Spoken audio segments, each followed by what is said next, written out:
Warning, the Stone Age Gamer includes a lot of bad language. Cover your mother***ing ears.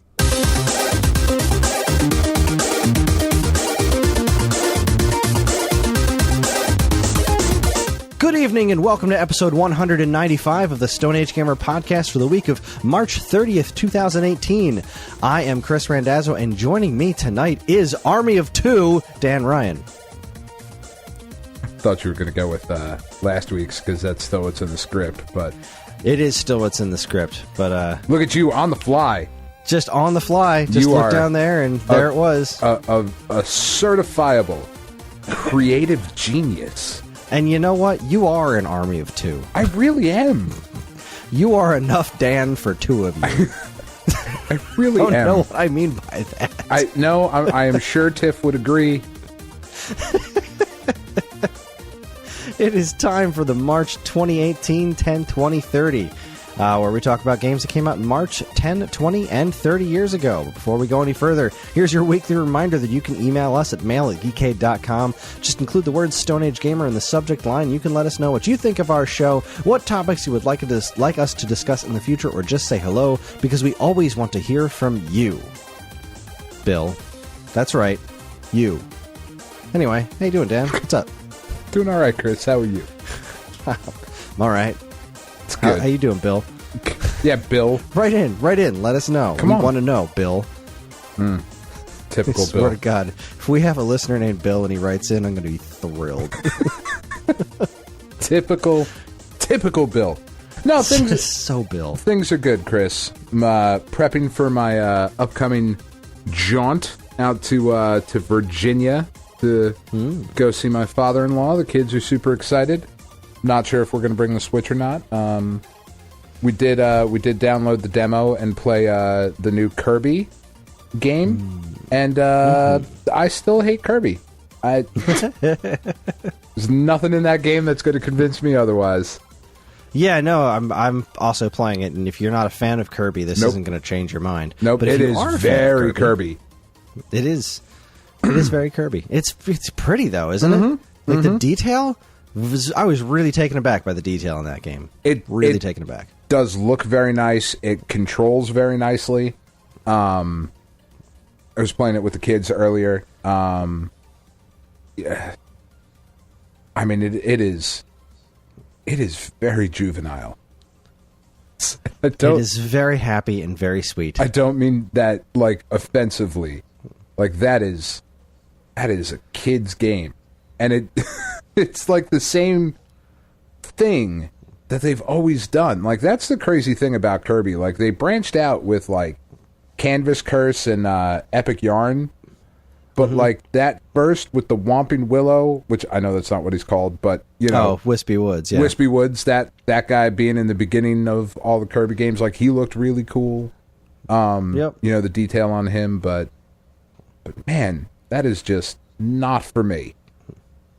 To be fair, the Kirby games have changed a lot. This is kind of a throwback. I'm noticing now. Granted, I haven't played the last couple ones, but I know Planet Robobot is pretty different because it's Kirby and giant robots. So that's neat. I just didn't play that one, but this is kind of like they were. You just play something like Kirby 64, where there's lots of like weird things where you're combining all sorts of powers. That is something that I'm enjoying about this is like the power combinations where you get your little team and then you can hold up your abilities and kind of like you get a sword and then you get the fire guy and now you get a fire sword. And like I just did this bit earlier tonight when I was playing with John. I went into this room and there's a waterfall in the middle. And there's a bunch of TNT barrels and a fuse on the other side of the room. And you have to get the umbrella power and then hold it up and your friends kind of join forces and you get the friend-brella, I think is what they called it, or something like that. Okay. Where it's this giant umbrella, because if you walk over to the fuse, the fire guy lights the fuse, but it gets put out by the waterfall. But you get the giant friend umbrella and you stand there and you hold it up the umbrella and it blocks the waterfalls. And the fire guy goes over and he lights the fuse that can now cross the place where the waterfall was and blow up all those barrels, and then you get a little secret thing. That's cool. Yeah, and it's, you know what I'm liking about this is that it's not hard. Like, no, it this did game not appear has to be. very little in the way of challenge, and after playing Dandara and Celeste, that is really freaking welcome. Yeah, I can imagine so.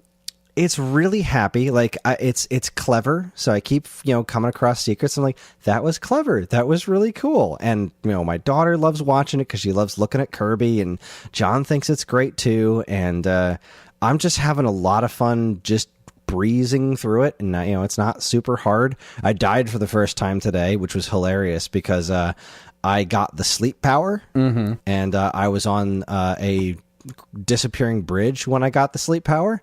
Kirby just fell asleep and the bridge collapsed and he fell to his death. So that was neat. I'm really liking the music a lot. The early in the first secret stage that you unlock in the game in the first world, the music is all like the 8-bit renditions, like the original music from like Kirby's Dream Land, and it kind of goes all over the place. And that's really, really cool to play this game just for no reason, just the Kirby's Dream Land music for Game Boy playing in the background, which was awesome. But also a lot of the different themes that keep popping up, like when you beat a stage, they're just new renditions of music from primarily Kirby's Dream Land and a couple of from Kirby's Adventure too, like the castle. The castle stage, Lo Lo Lo and La La La, is like when you beat a stage, it's playing this kind of like redone version of that song, which is just, it's kind of a deep cut as far as the Kirby soundtrack goes. And I really appreciate that. It's paying such good attention to the history of the series. And since I haven't played a Kirby in such a long time, a lot of the complaints in the modern review, the current reviews about it are saying that this is like kind of a step down from the creativity of Triple Deluxe and, Robobot, and I'm not seeing that because I didn't play either of those games. So this is kind of I didn't play Return to Dreamland for Wii, which I really wanted to, which was the last time I really wanted to kind of dive back into a traditional Kirby game, and I just didn't get around to it, and I missed the last 2 3DS ones, and now I have this one, which is a really nice return to why I loved Kirby games to begin with. So I'm having a lot of fun with it. That's good. I mean, like I said, it is. It is just not for you. It is just definitely not for me. Not even a little bit.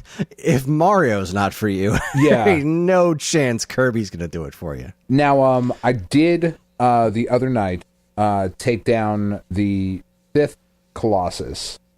Nice. The avian one, the first flying one that you take on. Okay. Like, do you remember that one? You're out like in the lake, and you have to get onto the platform and then jump onto the wing. Yeah. So much better. So much better. So much easier to do it now. Just stunningly gorgeous, though.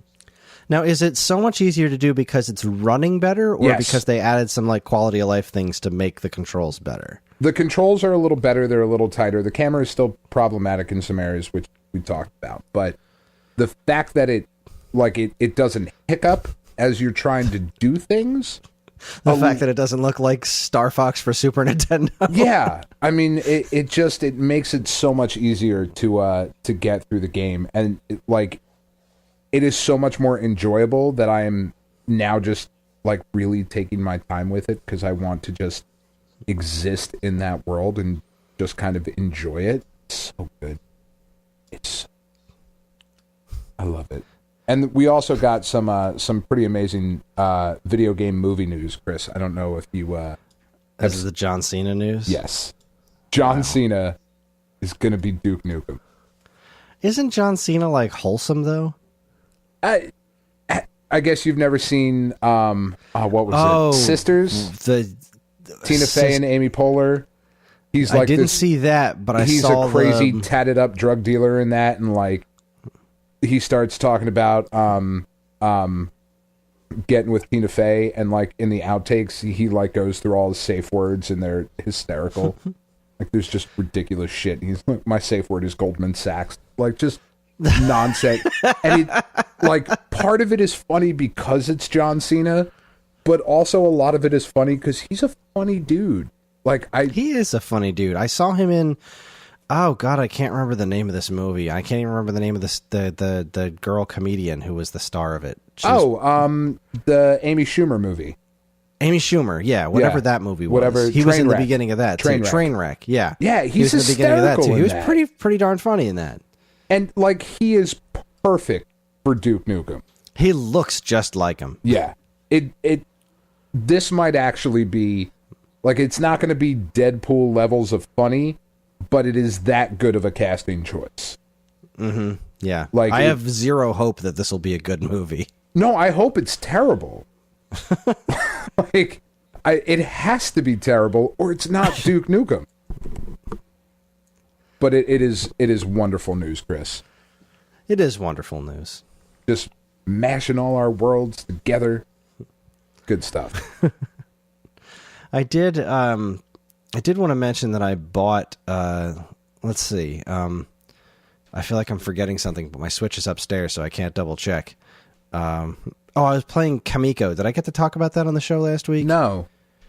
So a bunch of stuff went on sale on the Switch, and I picked up Blossom Tales and Kamiko. I haven't tried Blossom Tales yet. I just picked it up because it was on sale, and I've been meaning to get it. But I wanted to finish Kamiko first. Kamiko is currently on sale for the back-breaking price of $3. Oh shit! Can't swing it. I figured, I mean, I had heard about this game and I thought like, all right, how bad could it be? Like worst case scenario, I'm out $3. Oh no. And it's neat. It's kind of billed as like a Zelda like, but it's really like kind of like if you combined, some very light puzzle elements and bosses from Zelda with Gauntlet. Okay. Because like the monsters are just constantly, just constantly appearing, kind of like in the original arcade Gauntlet. It's just like this crap load of enemies, and they just keep appearing. Now, in the original the arcade Gauntlet, you can eventually kill all of them. So they kind of do that respawning thing like they did in the NES Zelda, where they just kind of poofed and appear. Right. But they just consist. There's no permadeath of enemies in this game. They're always coming back. So it just kind of felt a little like button mashy like Gauntlet in a good way. And you get to pick between one of three characters. They all play differently, and you just kind of go around like, here's a world, and there's like some keys, and you got to find to do some things to open up some doors, and then you get to fight a boss, and then you move on to the next thing. It's like, it's really simplistic, it's really straightforward, but it's kind of pretty in a pixel arty sort of way. The music's pretty decent, and it's freaking $3. Nice. This is a really good $3 pickup. I can't recommend it enough for the price. So, thumbs up to Kamiko. And the other thing I downloaded today, which I kind of forgot was happening, Degeneration HD, which one of the first things I ever wrote on the internet was an article about how Degeneration was this like forgotten classic PC game. Mm-hmm. And back when I did the One Hit Wonders episode of Waveback, I found out that they did an HD remake. I had absolutely no idea. And the music on that HD remake was done by Mark Knight, who does our show's theme, Chubby Chubby Chip Chip. But it was only on Xbox One, I think, at the time. And I think now it's out on PS4, and as of today, it's out on Switch as well. And Degeneration is just this awesome, awesome old DOS game. I really love this game. It's got kind of a weird sense of humor to it. Have you ever played it before? No. I know. We've talked about it a bunch, and it's always been one of those like, man, I would love to get to that eventually. Yeah, but it's like, who has the time to play a DOS game? It's time to like fire up the old DOS box on your PC and play this DOS game. So I love the DOS version of this. I love the sounds. It doesn't have any real music besides the intro music, and it just has these very memorable sound effects and this kind of bright art style, relatively simplistic, and a goofy sense of humor. Like it's definitely like a dark sense of humor because it involves a lot of dying, but it's just kind of funny. It's like everything's a little off about it. Okay. When I saw the screenshots of this Degeneration HD, it kind of rubbed me the wrong way because it looks very generic now. Like it doesn't have that pseudo cartoony art style anymore. They kind of made it look like a realistic Xbox 360 game, if that makes sense to you. Mm-hmm. Which I don't like what you're saying there. Yeah, I don't like all those words together in that sentence. Does not thrill me. Mark Knight made some good music. He did a good job of remaking the theme song, which is cool. I like Sean Googler's original version better, but the remade version is still pretty damn good. I played like the first screen and a half of it. It does still seem to have the same kind of sense of humor in the writing. And it is nice to play this game with an analog stick. It feels a lot nicer, like controls feel nicer than playing it on DOS. But I'm just having a hard time getting over the art style. It's like seems like unnecessarily gritty when it had a real personality before. It just looks generic now. Right. So that's a little bit of that's a little depressing, but the core of the game, I mean, it seems like they didn't change it at all, which is great because the core of the game is really good. So I'm looking forward to playing a little bit more of it. I downloaded it when I got home from work and played maybe 15 minutes of it. So we'll see how much more it has to offer. But all right, then. It's nice to finally be able to sit and play that game on my TV. Oh, it's so hard though. Like, you know, when like these sales pop up and you're just like, oh, I'll grab this, I'll grab that, and like never get to any of them. Like, this is a new experience for me, Dan. I don't have Steam, and this didn't exist on the Wii U. Well, like this is a new problem. I kind of like it. There's a PlayStation sale going on, right? And the Blob is $3.99. Oh, how do you say no to that? Right, That was a great game, right? But also, The Mummy Demastered, which is something I really want to play. Yeah, me too. Is $13.99. So that's like $6 off. It's like, yeah, that's not bad. That's not on sale on the Switch right now. Damn, that's on my Switch wish list. Yeah. That game looks great. Heard it's great, and they just recently patched it too. Yeah, like I want to play it. You know, they just patched Snake Pass last night. Yeah, like, God damn it! It's just, there's too many games. Too much shit, Chris. Too much shit. Too much. I've now entered the area where I'm downloading games I haven't played yet. So that's really something.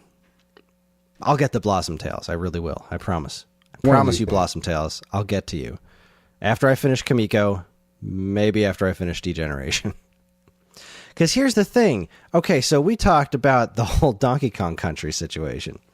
So I've almost talked myself into a situation where I might be able to get it and not go back on my word. So okay. I traded in a bunch of stuff to get Kirby over at my local store. Turns out my local store, right. So Kirby was came out 2 weeks ago, something like that, and they didn't get it because they were we've talked to them about this before how it's just tougher for them to get games because of the way distribution works. Yeah. So they lumped it in with their shipment that was getting Detective Pikachu, which makes sense. It was only 1 week later, so it's like, cool, I'll wait. Yeah, whatever. So then they were supposed to get it that Friday, and I went in and they didn't get it, and they're like, we don't know what's going on. Our usual delivery service isn't doing it today. It's someone else. And it's like, oh, well, that kind of stinks, but when you get it, let me know and I'll come in and get it because I traded in this stuff and got a bunch of credit. So I waited, and then they messaged me later in the day and said, guess what? It's not coming till Monday. This sucks. It's like, oh, awesome. So their whole shipment got delayed until till Monday, till I guess yesterday when we're recording this. Right. I was like, well, all right, I'm just going to go buy it. I have the store credit. It's not for Kirby specifically. So I went over to our local Toys R Us, who is going through all their liquidation stuff. Right. Which is not very impressive. Like, have you been in a Toys R Us since they announced their closers? No, we haven't. Yeah. They're like 5% off. Oh, cool. That almost covers sales tax. Some real liquidation pricing here, guys. Yeah, we'll wait till the 70 to 90% off last days kind of shit is going on. Yeah, that's when it's going to be the real pandemonium. It was like super busy in there. It was really depressing. Because, this was our old store. And went to the Maze Landing one, and it's like all these signs, store closing. Like, oh, man, this is kind of sad. But there were amazing tea parties held in that R zone. There were. In that R zone in the booth. Those were good times. So I went to Toys R Us and they were sold out of Kirby. Like, all right.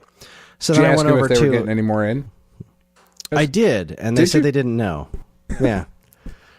Well, here's the thing. Here's how it's working. This is kind of neat. So our Toys R Us in Mays Landing is actually one of the higher revenue stores. Mm-hmm. And it is one of the only toy stores in that area. It is. Yeah. There's just not much else going on unless you're going to Target or Walmart. Right. So I went to the register. I asked, like, when, how do you guys know when this store is closing for good? And they said they really don't know. They're expecting it to be sometime in May, but they don't know for sure. It just depends on when the warehouse is empty. So they're just going to keep sending them what they have until it's gone. Right. So, okay. That's something. So, since they didn't have it at Toys R Us, I went over to Walmart. Now, I will say this loud and clear as I can. I hate Walmart with every fiber of my being. Yeah, they're absolutely. Just evil. They are the only place within a 50-mile radius that carries Old El Paso mild taco sauce. I've talked about this on the show before. They're the only place. So it was that time of year. I blew through my stock. So I went over to Walmart to grab the taco sauce, which I grabbed 8 bottles of. So that should last me a good long while. And I went over to the electronics department, and guess what? They were also sold out of Kirby. Okay, all right. Walmart and Toys R Us both sold out of the new Kirby game. Interesting. So I bought my taco sauce, and I traveled on over to Best Buy. Went over, and then the Nintendo section sold out of Kirby. As I'm walking out of the store, I found that little front thing. It's sitting where the new releases. Yeah. They had 2 copies of Kirby left, and I grabbed one. So apparently Kirby's doing pretty well. Why didn't you go to our GameStop? I would rather buy it at Walmart, Dan. Walmart's just evil. GameStop hurt me personally. Yeah, that's true. That's true. I mean, so the heck with that. Did you check any of the local game crazies? I mean, oh, yeah. Let me go to the what's the other one? Oh crap! What was it? Man, I already forgot the name of that. It was they were franchised, and there were a lot of the old game Play and Trade people. Play and Trade. There you go. Yeah. In my local Play and Trade. No, sir. So, the moral of the story is I have all this store credited at Level Up. I have like $35. $25 for Donkey Kong Country? That's a reasonable price for me to pay. Now, granted, it is $25 plus the store credit, but I could theoretically rationalize that if I wanted to. I'm thinking about it. I don't know. Yeah, so in a couple weeks, you'll let us know how Tropical Freeze is, right? Really what it's going to come down to is and I know me. I know how weak I am when it comes to an opportunity to replay Tropical Freeze. Because they're going to start putting comparison videos. I guarantee Game Explain will have a comparison video up as soon as it's available. Oh, sure. To show the difference between the Wii U and Switch versions. And if the Switch version has stupid good loading times, then that's probably going to sell me on it. I'll probably break. And I'll be able to sleep comfortably knowing that I didn't spend a lot of money out of pocket for it. In fact, I could even grab a few more things from my garage and trade them in towards it to make it even cheaper if I wanted to. But the following month, Mario Tennis comes out on my birthday. Right. So I'm skipping over Labo. As more I think about it, my kids just are not old enough to appreciate it, and I'd rather not have my daughter destroy them. Because, it ain't cheap. No. The robot thing, that's just not happening. Ellie will destroy that in a heartbeat. And, all the little doodads in the other kit, the one I really want, she would just, there's nowhere for me to keep them out of her grasp. Eat them. She is. She's just going to eat them. Especially if I'm eating them already, because that's how my daughter eats, whatever I'm eating. Lunatic child. So anyway, that's where I'm at. I might get Donkey Kong. You're Surprise. definitely getting Donkey Kong. Yeah, probably am. Look, if they show a comparison video and the loading times still suck, I probably will pass because it needs to be nice and super smooth, and that would make me the happiest guy in the world. Anyways, let's talk about our prime topic here tonight. Let's talk about the 10/20/30. This is a big month. It is a big month, except in 1998. Yeah, but 2 out of the 3 years, that doesn't really happen. Yeah. Where we get a solid 2 out of the 3 decades that we're talking about. Like, usually we'll have one where it's like, that was pretty good. But there's some big-time stuff here. Heavy hitters. Like 98, not so much. No. I mean, the stuff that came out is interesting, but, man, 2008 and 1988, March, these were some killer months. So let's dive into 2008. And the arguably biggest one on here. Oh, I don't think there's a question. Yeah, I just had to look over the list again. Yeah, the undoubtedly biggest one on here, Super Smash Bros. Brawl, came out for the Wii. Considered by many to be the worst game in the series, certainly wasn't necessarily that way at the time, and it's one of my favorites in the series. Because I don't play competitively, so Melee does not hold the same luster to me. Smash Bros. Brawl was the one that cracked open the, like, Melee introduced the trophies, and Brawl was like, this is full-on Nintendo Museum now. There's stickers of all this original artwork from, like, instruction manuals and strategy guides, all kinds of crazy stuff. The tons more trophies, tons more characters. This brought Pit back. Smash Brothers Brawl was the return of Kid Icarus to just the general consciousness, so I'll always love it for that. And in a super badass way. Oh, yeah, he looks great. I love the redesign. I love his reinvented world so very much. That intro trailer was just great. That whole trailer, when they first showed the character models for Melee come out, and then they all turn into, like, the new super detailed ones for Brawl, except Kirby. They all do the same effect where the light flashes down. Like, you can see the stitching on Mario's outfit. Link looks like goes from Ocarina to Twilight Princess. Kirby, the flash goes down and he looks back down at himself. It's like, huh. It's just, I'm a pink circle. Fucking Kirby. Ugh. Love it. Hey, they start off with Meta Knight, and that was cool because I'm a big Kirby fan. Seeing Meta Knight, and there was like, oh, that's a great character choice. And then that arrow shows up, and Pit. Oh, I lost my mind. That was so good. They really have done a very, very good job with Pit. They have made that world into something that I really like.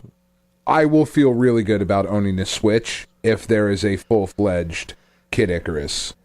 Even if it's a port of Uprising, I would play the crap out of Uprising in HD. Oh, absolutely! Oh my god, I would love that. But I want a full game, like a full 3D, fucking super detailed, awesome Kid Icarus game. Yeah, I want them to smooth out the controls in those 3D, on foot segments. Don't change those flying segments for nothing. They're great. But the on foot segments, give it traditional controls, not that weird globe spinning thing that they worked out on the 3DS. And just Hades is such a good villain, and all the characters they introduced, like the way they reinvented Pit and Palutena and Viridi is so cool, and all the way they handled everything in Kid Icarus Uprising is great, and it all stemmed from his reinvention in Smash Brothers Brawl, which was just so good, so good. I loved the crap out of this game. Is this the one that has Snake? Yes, this is the one that has Snake. At the end of that same trailer where they introduced Pit and Wario and Meta Knight, then you get the codec comes up and Snake is sitting in the box. Oh my god. Yeah, that's awesome. So, like, how much time did you spend with this game? Because I know you're not a Smash Brothers fan, but I also know that you love Metal Gear. I do.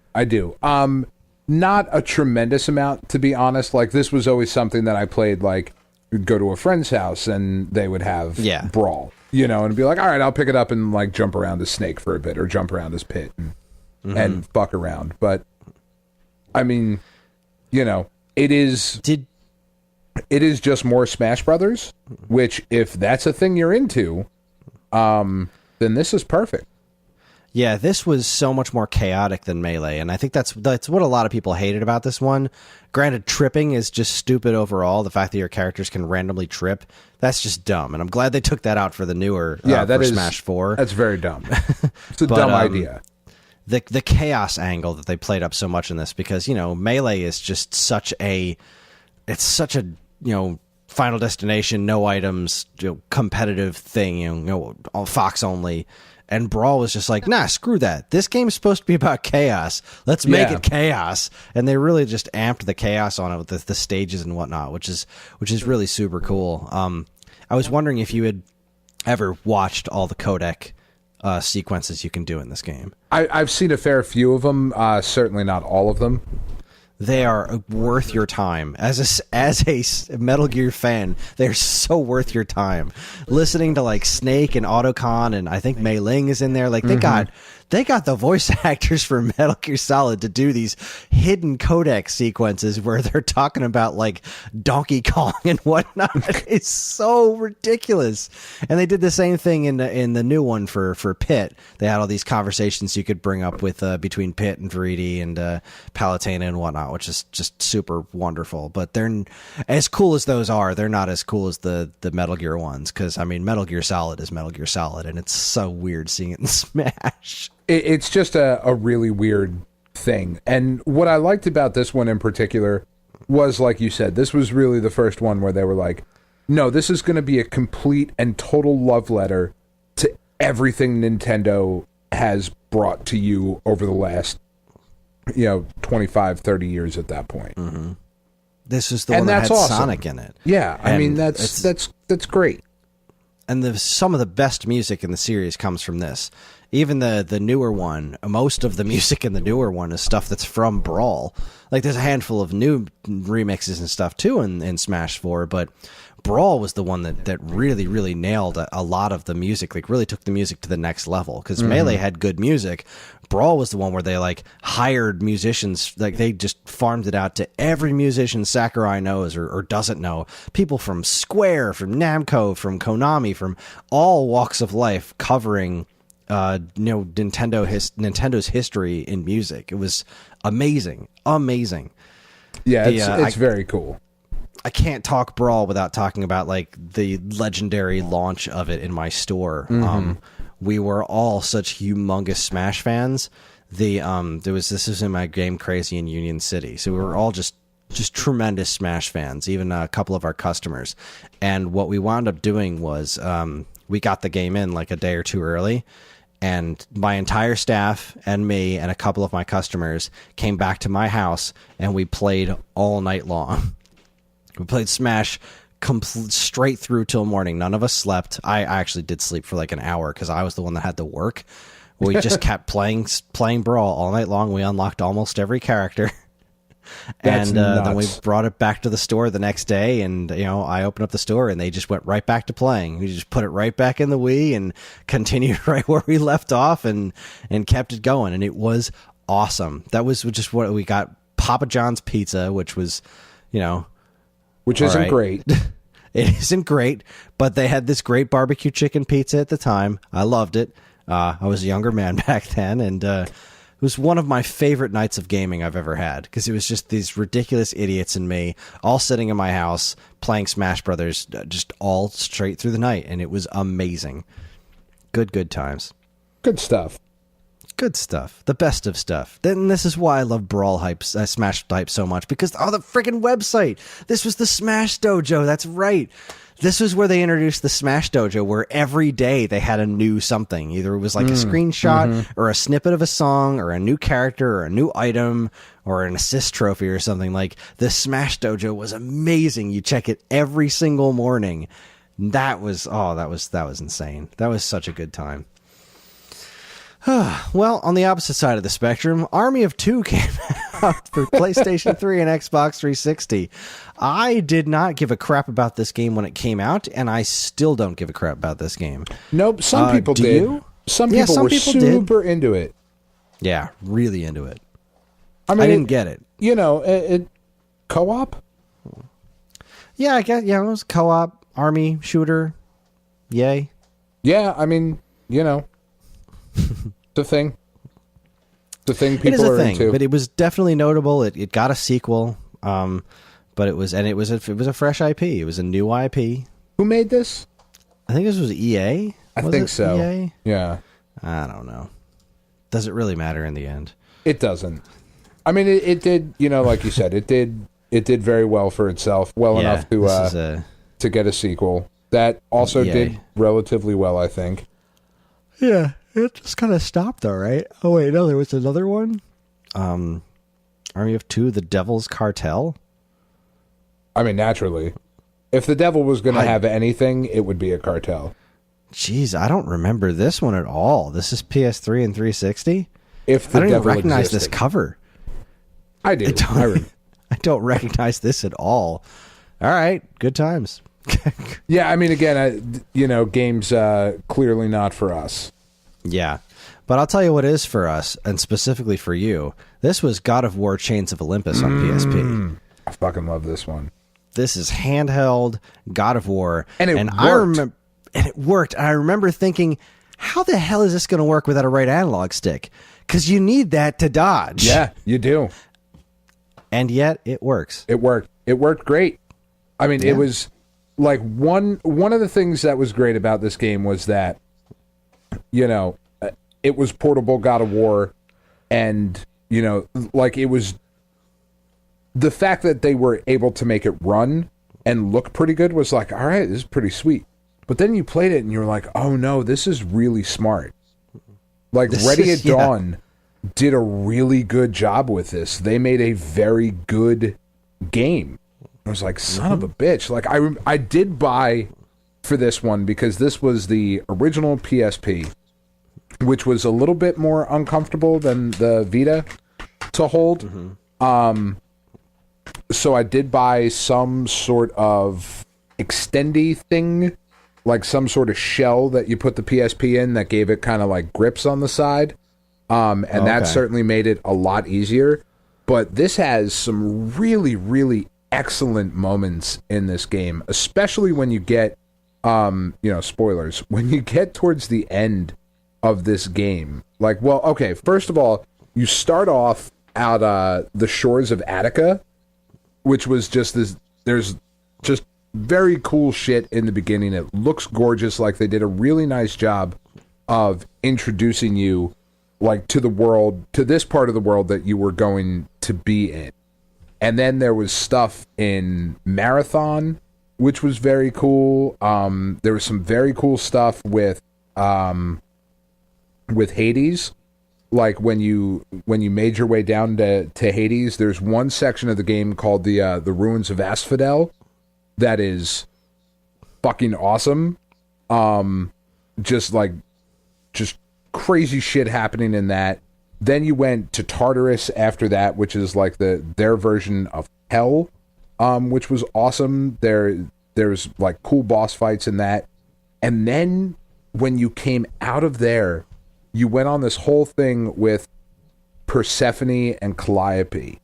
And the story that they told there's one section where you're like running through the fields of Elysium, like chasing after Calliope.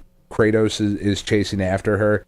And it's incredible storytelling and this really well done connection to like Kratos' family and him chasing after this girl Calliope, and the fight with Persephone at the end of it is fucking awesome. This is a fucking dope game. I love this game. More people should have played this game. I was so happy that it got a re-release on PS3. Yeah, that's what I was kind of holding out to play, and then I never got around to it because I suck. You really do. It's really worth it. Like I'm going to get around to just blowing through the God of War series one of these days. It's just going to be like, all right, let's do it. Because I haven't played the first God of War since it came out. Right. And I played through half of God of War 2, and I just kind of stopped for some reason. And then that's kind of where I landed, was like God of War 3 came out, and I was all re-energized. And I was like, I got to finish the second one. And then I went to go back and play the second one, and I was no longer as enthralled with it because I had seen what God of War on PlayStation 3 looked like. Yeah. And so I just kind of trapped myself in this, kind of fell out of God of War because I'm so hell-bent on doing things in order, which is, kind of where I am with Bayonetta. Not that I'm not enjoying Bayonetta 1, which, I am still enjoying it, but everything I've heard tells me that Bayonetta 2 is way better. Right. And so I'm more than halfway through Bayonetta 1. Thumbs up. But I don't know. It's worth it to get the if you can get the God of War collection, the PS3 one, because you still have a PS3, right? I do. I'm looking right at it. So if you can play this on the PS3 and play through the remastered versions, and then the PSP games on the PS3, that's definitely a preferable way to do it. But yeah, these are badass games, man. Highly recommended. I want to say that I'm looking at my PS3 and it is covered in dust. And I just want to say that whole thing about like, oh, my this, that, the other thing is collecting dust. Like, that's not really like I don't not use my PS3. I play it every now and then. It's collecting dust because when I play my PS3, I don't pick it up. Yeah, no, that thing was also a dust magnet. It is a dust magnet. It doesn't really even get was. clean anymore. No. This is all shiny and ridiculous. It's my original model. But like, yeah, you just put a disc in. Oh, you like, still have the controller's not dusty. The fat? I have the 60 gig PS2 compatible. Wow. That's what I've been using it for. That thing's playing still Katamari. working? Yeah, still working like a Jesus. charm. That's not going to last problems forever. Here. No, it is not. But I can play my PS2 games on it. I can play Katamari just in as nice a way as I can. Anyway, let us keep this train rolling because Dan and I don't want to be up all night. And we've got a lot of great things to talk about. And one of those great things is House of the Dead 2 and 3 Return for the Wii, which was like a dream game for me. Yeah, I mean, smart use of the Wii controls. Yeah, I mean, if you've got an IR controller, you got to just start porting light gun games. And I love a good light gun game. I love it so goddamn much. And House of the Dead 2 is one of my all-time favorites. God, the voice acting in this game is a masterpiece. It's something G over there. My friends went inside. I told them not to go. God, it's so good. Dogs of the AMS. I could keep this shit up all night. I love House of the Dead 2. And when they announced this was coming out on Wii with 3 packed in too, Yeah. it's like, No, that's awesome. sign me. Sold. Done. Yes. Signed, sealed, delivered.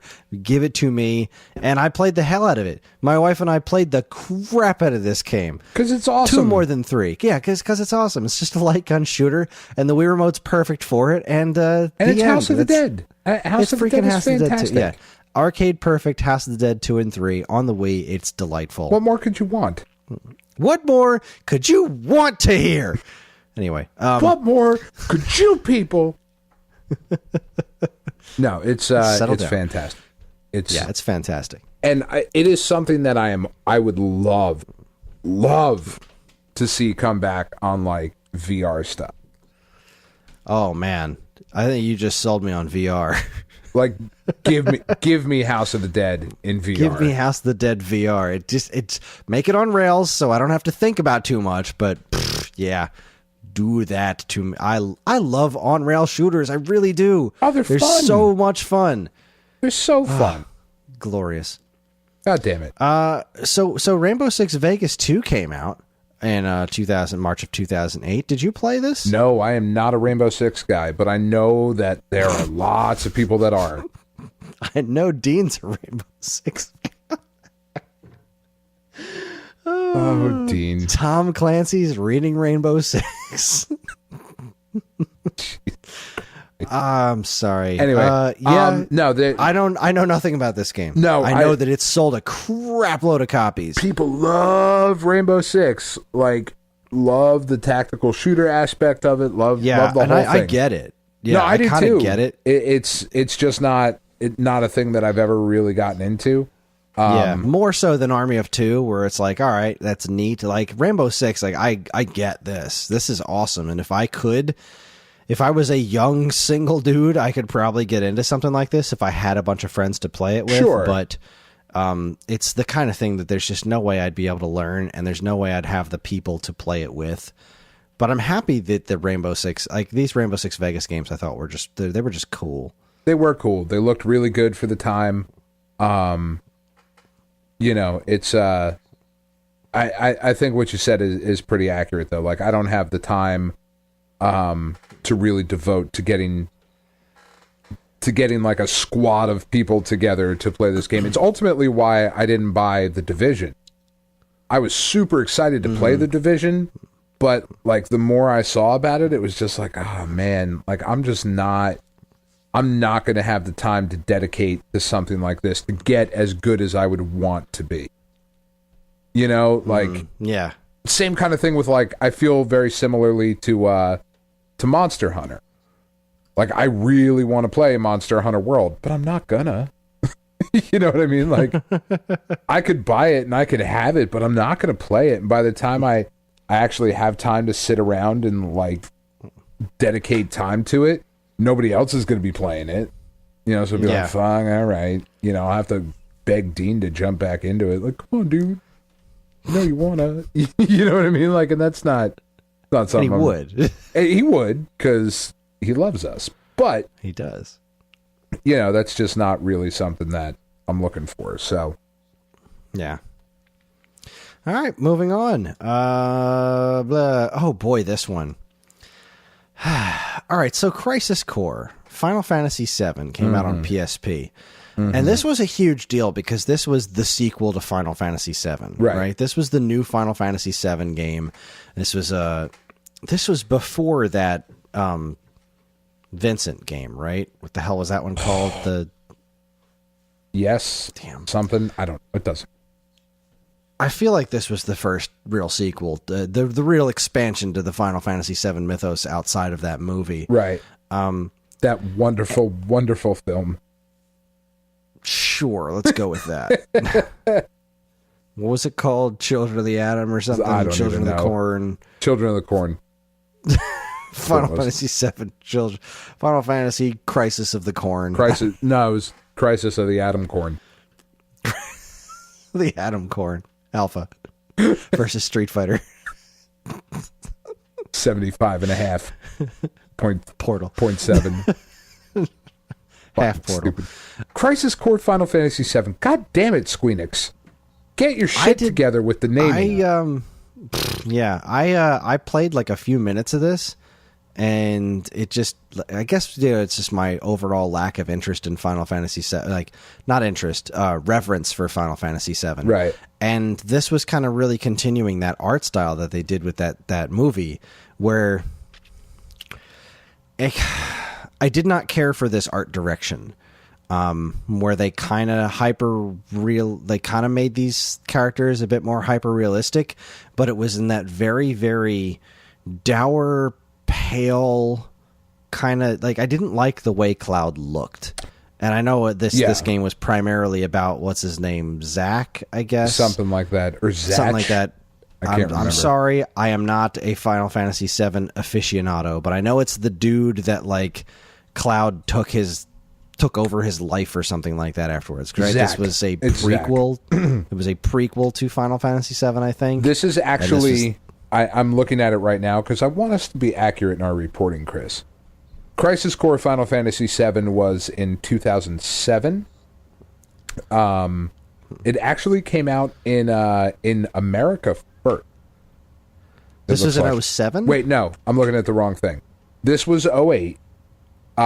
Dirge of Cerberus, Final Fantasy VII, was 2006.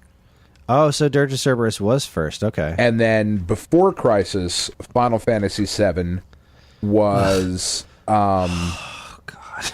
That was in 2004. Okay. For all right, one thing, and then another thing like in 2006. This was after... Or this was after the other two games, Dirge of Cerberus, gotcha. And before Crisis. Well, thank you very much for clearing that up. Yeah, it's... Now I'm even more confused. After the other games, but takes place earlier in the timeline. It's not good. Really? Yeah, I didn't fall in love with it, but I know a lot of people were nuts about it, but I think a lot of people are nuts about anything that says Final Fantasy VII on it. A lot of people are nuts about anything that says Final Fantasy. That is also true. Which Except is Final silly Fantasy IX. Because they haven't been great in a while, and Final Fantasy IX was actually awesome. Yeah, it was. And Final Fantasy VI is better than Final Fantasy VII. I waffle between those two. I mean, Final Fantasy VI is amazing. It really is. 7 is as well, though. I know it's not your bag of tea, but that's how the saying goes, right? Our Bag tea of comes in a bag. Not tea bags. No, a no. bag of liquid tea. Yeah, it's like milk in a bag. You know, but tea instead of milk. No, it's Final Fantasy VII is awesome. 8 is weird. 9 is great. 10, it's all right.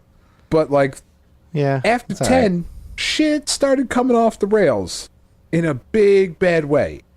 Final Fantasy 11, go fuck itself. 12 and 13, also shit. 14.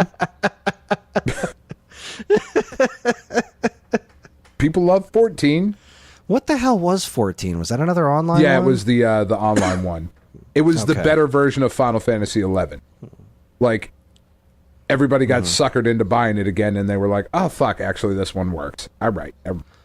Because remember, Final Fantasy 11 was like the pack-in with the PS2 hard drive PlayStation and 2 shit. hard drive, yeah. Oh god damn. And then they get like a massive restart because it just didn't work. Because it was something, or- awful. Yeah. It was an embarrassment. And then 15 is a bunch of dudes in a car. Yeah, like So driving. I hear people love it.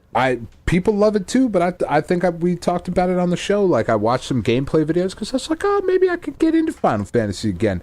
I don't know, maybe I'll find some time for that. And I went to watch some videos on Twitch, and I watched some dude get into a car and get gas and drive for 20 minutes, and I'm out. Nope. Not for me. Not for me. I do that in real life. IRL. I get gas and drive places. I don't fucking need to do that. I just want to summon Bahamut and fuck some shit up. That's all I'm looking for, Chris. Final Fantasy VII, Bahamut looks really cool, and then Neo Bahamut, and there was a third one. I can't remember which one it I want was. a good old-fashioned turn-based Final Fantasy game. Yeah, that's all. And they just don't really do that anymore. It's all I want out of life. And like fucking Knights of the Round was dope, but then, you know, like this Crisis Core was like an action RPG. And it's like, Yeah, exactly. Yeah. no. I played Air Guys. You guys aren't very good at the fucking 3D action shit. Stop it.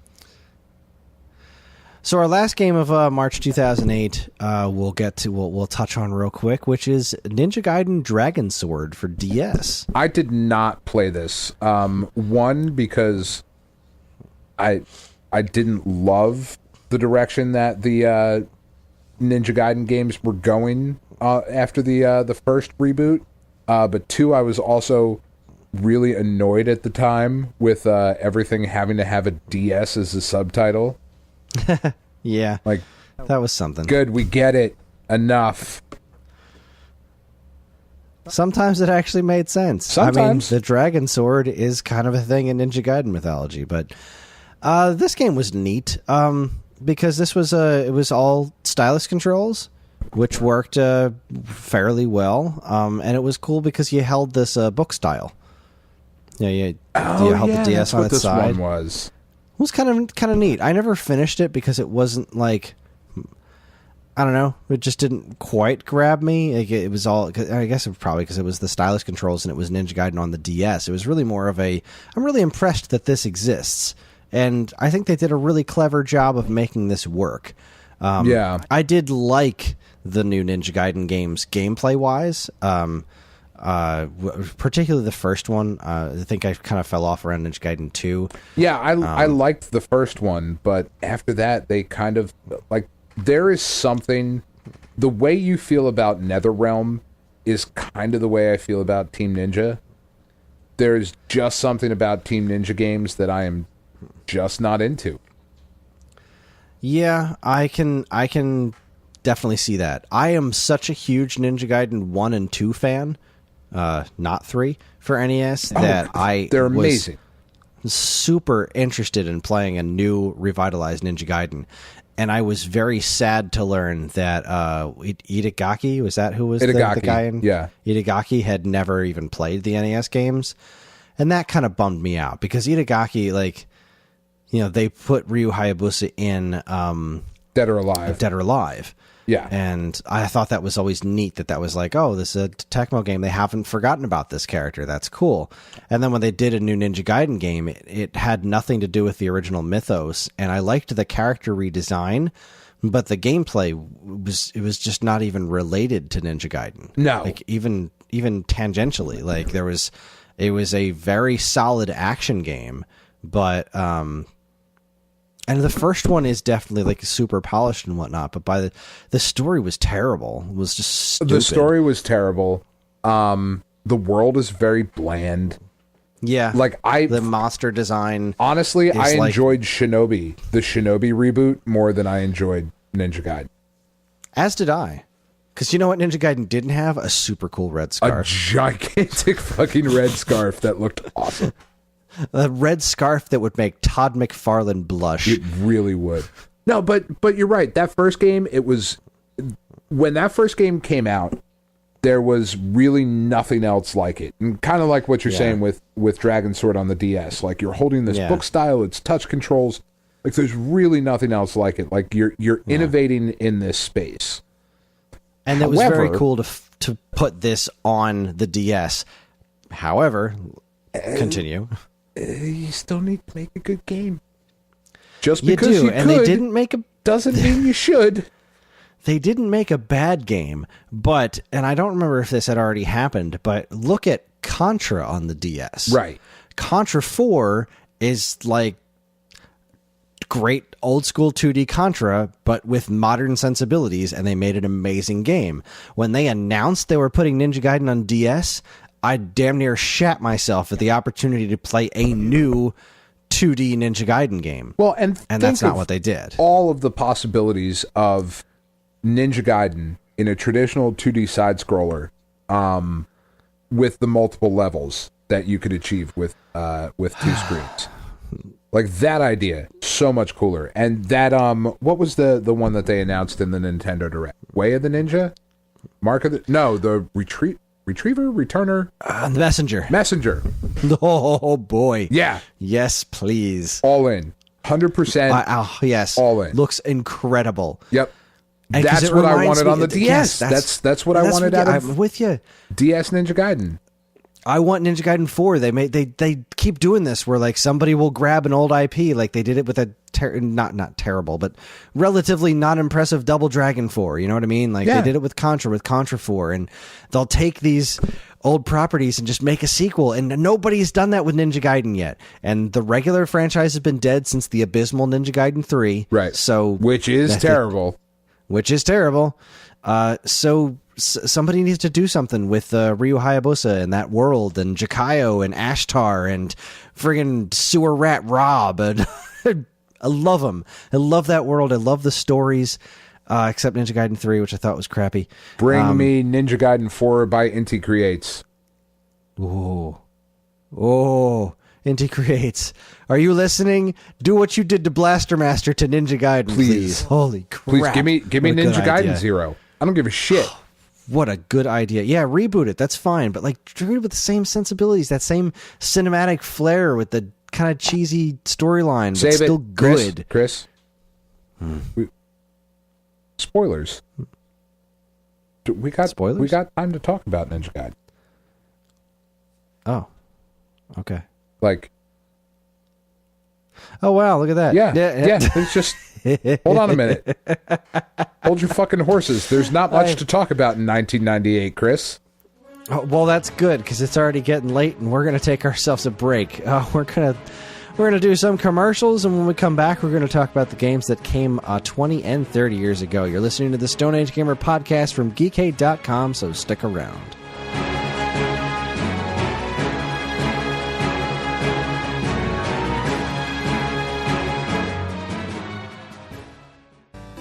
And now, here's a look at some of the other original content available right now at Geekade.com.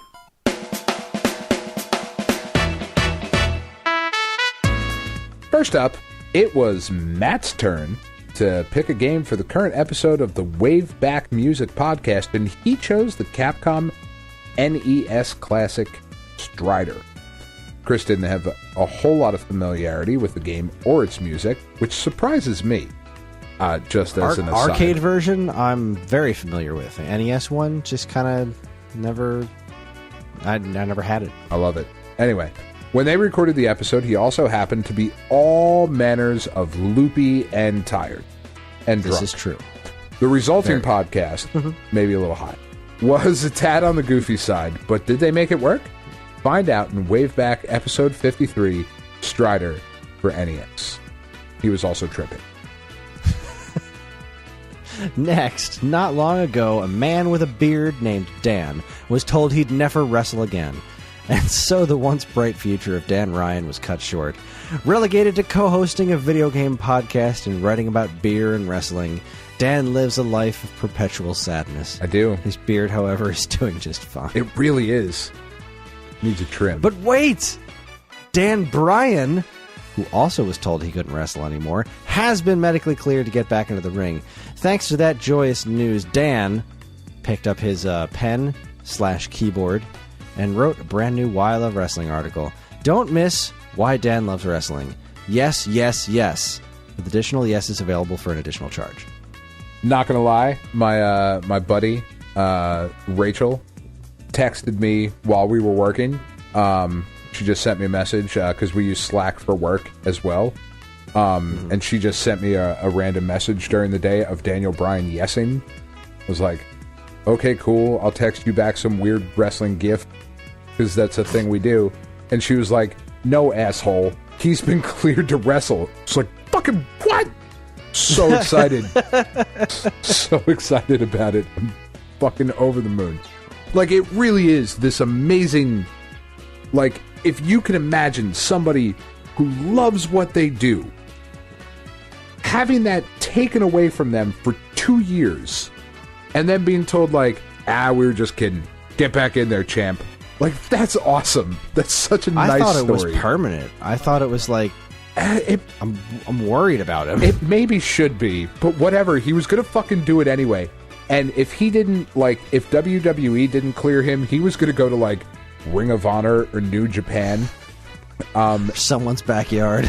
And, like, the thing is that when Daniel Bryan was a wrestler before as Bryan Danielson, which is his real name, there was a chant that people used to chant when he would come out to the ring, and it was, you're gonna get your fucking head kicked in, and then a bunch of claps afterward, because he fucking is a hardcore, like, stiff wrestler, and if he went to New Japan, somebody was gonna kick his head the fuck in, and it was gonna be sad, and he would have died in the ring. But now he's not going to, because WWE is not nearly, to borrow from friend of the show Carlos, not nearly as fucking hard body as New Japan. So, anyway. Finally, some weeks there isn't a whole lot of new stuff on the site to talk about. But what about other sites? Fuck other sites, first of all. Second of all, we do have our very own Twitch channel. It always has something going on. Which isn't true, but yes, it is.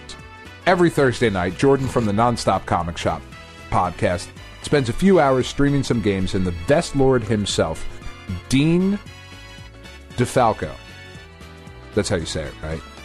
I think so. Okay.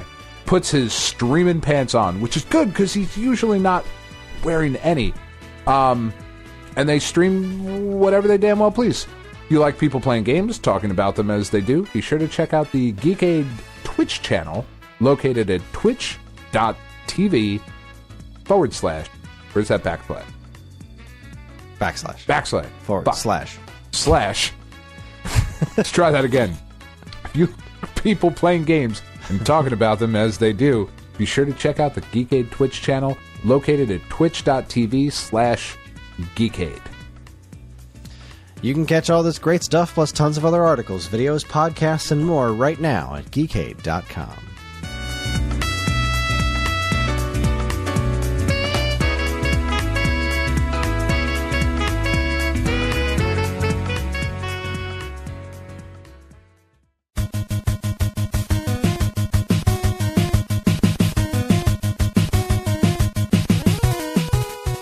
And we're back.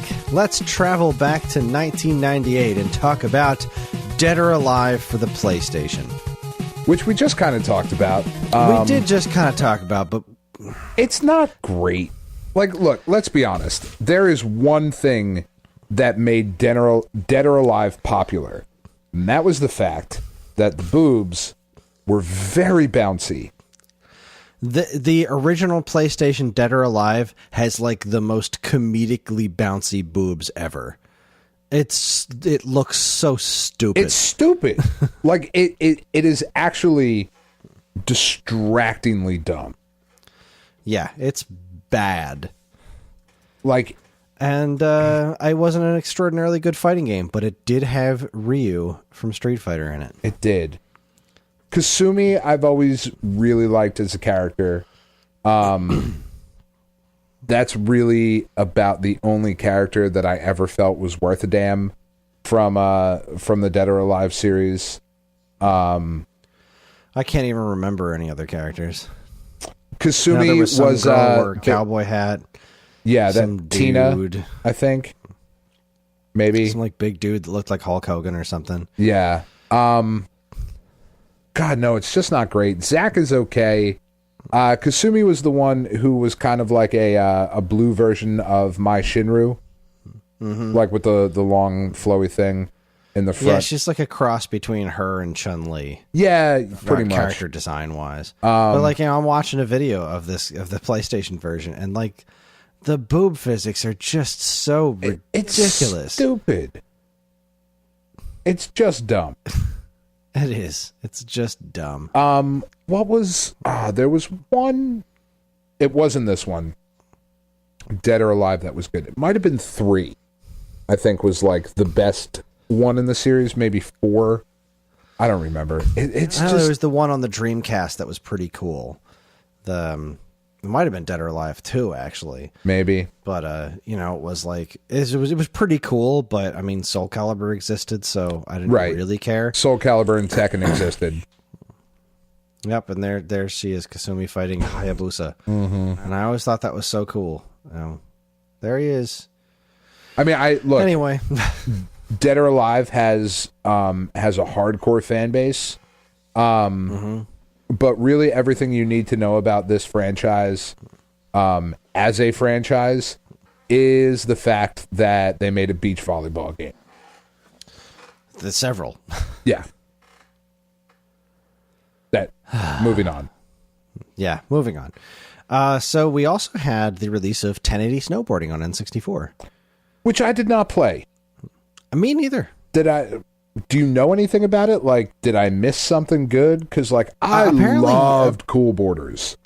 I loved Wave Race, and this is often kind of put in the same category as Wave Race. It's just like this really cool racing game that was exclusive to Nintendo, and I just didn't play it for I can't think of whatever good reason. I just didn't play it. I heard it's quite good. It has a very big following. It got a sequel or 2. I don't remember how many sequels it got, but I don't know. Snowboarding games just never really did it for me, so I didn't really give this one a try. All right, moving on. Yeah, sorry, I'm looking up to see how many sequels 1080 got. It was just 1080 Avalanche on the GameCube, it looks like. All right then. But yeah, look, it's I'm sure it's great. I'd like to give this a try sometime because it's as far as N64 games go, it is not ugly. Mostly because this is a racing game, and you can do more with certain visual things in racing games that you can't in others. It looks like it holds up pretty well. I'd like to really give it a whirl. It just never got around to it, and I couldn't tell you why. I mean, it's developed by Nintendo EAD. Like, they didn't really make bad games. Miyamoto was a damn producer on it. Like, I don't know. Yeah. Kenta Nagata did the soundtrack. Why do I know that name? Oh, that's going to bug me. Kenta Nagata. Why do I know you? You did music for... Oh, boy. You did music for Mario Kart 64. That's why I know you. Okay. And music for Double Dash. Huh. All right, then. All right. Good times. Moving on. The last game of March of 1998 is the Sega Saturn classic Burning Rangers. Another game I've never played. I have played this game. I have not played enough of it. I have played the first level of this game like a handful of times, and I think it's a really, really cool concept for a game. All right, well, sell me on it. Why do I need this in my life? This is a ridiculous 90s anime about like anime action game about Power Rangers firefighters, basically. Okay. So like you're a team of firefighters and you're wearing these like exosuits like Power Rangers, and you bust into buildings and you have to put out fires. All right, I'm sold. And it's just got these crazy anime sensibilities. This is from Sonic Team, I believe. Okay. Back when they knew how to make games. And yeah, it's not a thing they can do anymore. No, not so much. Like it's aged. There's no question about it. And holy crap, does this game need to be remade? Like it did not reach a very big audience because it was a relatively late Saturn game. But I mean, it's there's a lot of cool ideas here. It's got good character designs. It's cornball anime in the best way, right? Like not in like a cringe-worthy way. Like this is just neat, and this whole concept of an action game about like futuristic firefighters is just cool. All right then. It's awesome. I really like this game. It's just, you know, I got it a little later because it was never an easy game to find. Sure. But I did wind up, getting a copy of it when, later, but I got it at the same time I got Panzer Dragoon Saga and a couple other Saturn games. And so because my time with them, like I was splitting my time with all these great Saturn games, kind of at the same time. So I was distracted by other games. And so I played every now and then. I'll put in Burning Rangers, be like, all right, I'm going to spend some time with this. But, I never have time with my Saturn enough to really put in a couple of hours of Burning Rangers. And, right. What I'd like to. What was the arcade firefighter game? Oh, God. It wasn't Fahrenheit, was it? No, that was something else. God damn it. I can't remember now. And there's like an actual, there's a firefighter. Firefighters? Oh, that looks like a Japanese arcade game. It's called Brave Firefighters. I'm not familiar with this one. This is going to bother me. Wow, holy crap. This is silly looking. There was one I really liked too. Can't remember what the fuck it's called. Anyway, it doesn't really matter. But it's one we've talked about before. Huh. God damn it. You keep talking, I'll look it up. All right. So yes, Burning Rangers for Saturn. It's a super cool game. It's never been re-released on anything ever. It needs to, well, maybe it has. I don't know. Has Burning Rangers been put on some sort of compilation? I don't think so. Well, I'm not going to bother looking this up because, we're doing a podcast and Dan's already looking something up. That's but right. Burning Rangers for Saturn is like, this is so high on the list of things that need to be remade, and I cannot believe Sega has not attempted to yet, because they don't need to make a new good game. They already have a good game. They just need to make it prettier, and Sega can do that. Sega can make things pretty. I don't know. Firefighter FD18. That is the one. Okay, there you go. The Konami one. That game's fucking awesome. It's about firefighting, which should not be awesome, but it's awesome. Anyway, all right, let's get to the big stuff here. Let's travel back 30 years to March of 1988, when we here in America got our taste of Ninja Gaiden for the Nintendo Entertainment System. Holy crap, this is a good game. Not only is it a good game, but the novelty of the cinematic presentation of this game and the quality, like, this was a moment in video games back in the late 80s where it was like, oh, this is on a whole other level. Yeah, nothing else was like this. It still looks cool. As far as storytelling goes, it does. It still looks cool, especially the NES version. I cannot say enough crappy things about Ninja Gaiden Trilogy on Super Nintendo. Yeah, do not play it.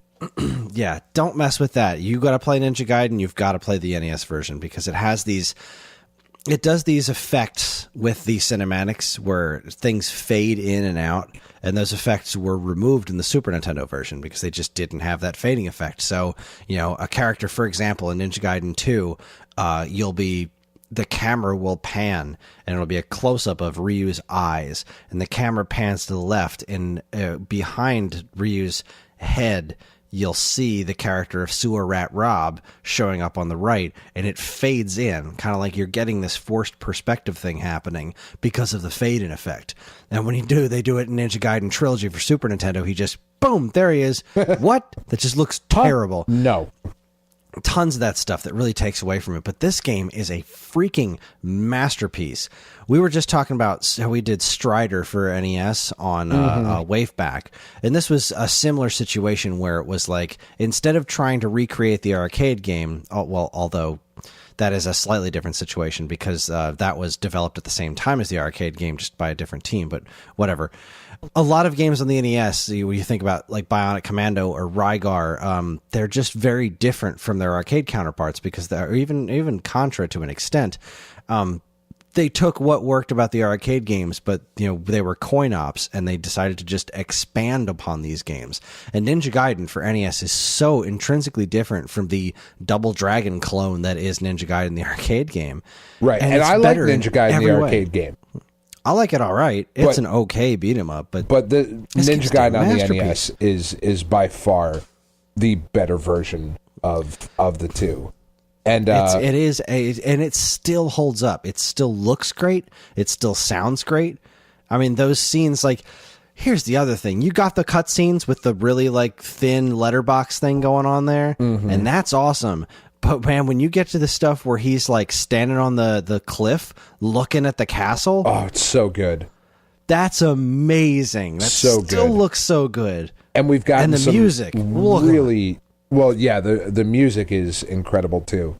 But I was going to say we've gotten some really incredible stuff from our buddy Square Painter.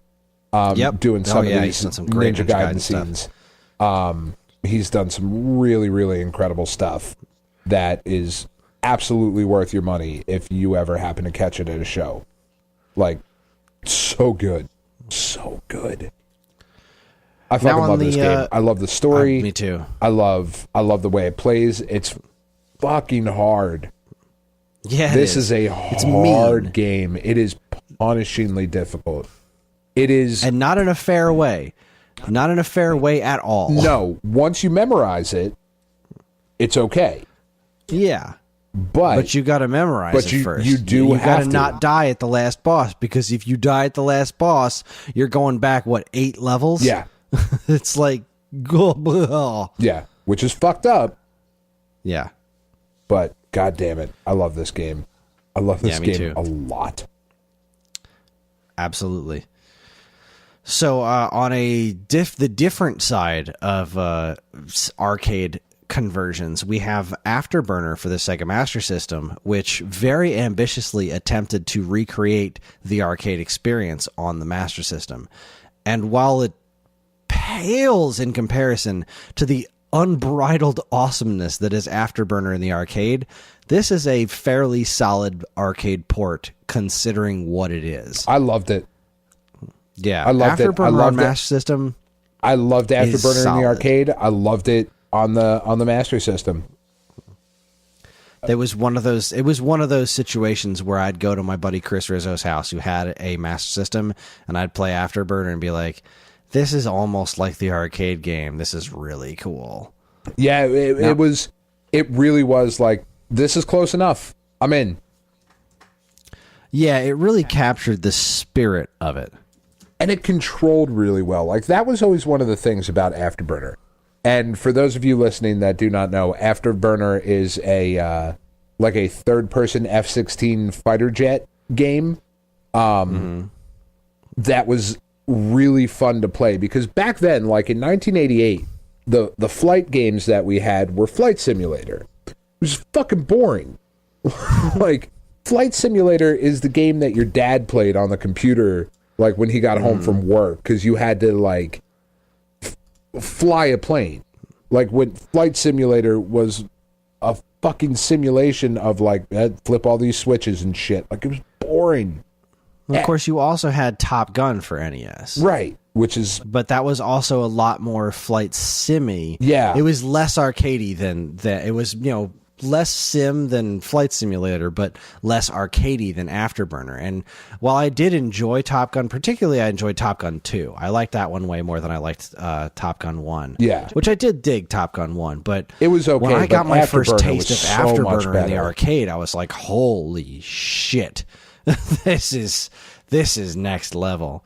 Afterburner is as fun as 1942 and 1943, just from a different perspective. Yeah, agreed. Now, another thing that's interesting about Afterburner, I'm looking up the date actually, because Afterburner did get a release on the NES. Right. Tengen did it, and this came out in... When did the... it was... This is it's only listing the Famicom version here. March of 1989. I don't see the NES version listed on Wikipedia. That's weird. Because it did come out on NES. I freaking have it. Yeah, no, it definitely did. Let me look at Moby Games. Hey, Evan. Why don't you edit some of this business out? Nah, leave it all in. Good stuff. Yeah, leave it's it in. Such it's great a stuff. Good name, too. Afterburner? Afterburner is a fucking cool name. It makes no sense. Like, what are you burning?